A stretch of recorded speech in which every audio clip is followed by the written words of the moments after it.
it's time to put together our beginner palette. Trish, I'm a Seint makeup artist and a natural makeup specialist. I'm going to walk you through a beginner's guide on how to set up your initial palette. So depending on what unique size of palette that you ordered, there are basic palettes that start simply just like this with 4 tins, or you can get one with 8. I usually recommend this one for my beginners because it essentially replaces your entire makeup bag with this one palette. Next, there's this palette here, which is the next size up, double-sided. And this palette here, this is my favorite. I have everything in here, including my lip and cheeks, my illuminator, bronzer, you name it, setting powder, and I even have some eyeshadows in here. Let's set up our palette. There is no right or wrong way to set up your palette. I just want to get that out there. This is just what I like to do and how I like to set it up, but you just feel free to do it however you want. So they're going to come in these tins just like this.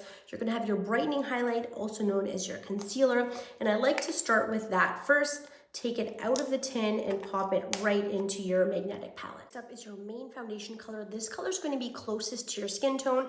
We're going to take that out of the tin and pop it into our palette. So now we have our 2 main and brightening foundation colors. Now, if you're looking for a guide on how to apply all of this, come back and I will show you a how-to guide on where to apply everything.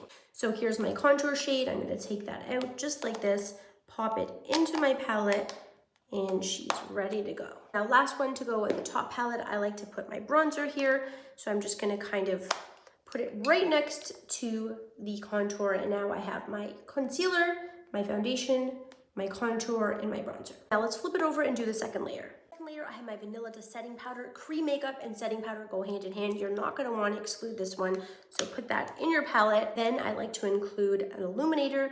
This one is one of my favorites. Pop that in right here. I add 2 of my favorite lip and cheek colors. I like these 2 colors on their own, but I also like to mix them together. So pretty much I have 3 colors when I blend these all together. So my friends, that is how we set up our initial palette with 8 tins. Come back for part 2, and I'm going to show you how to apply each of this in one layer on your face.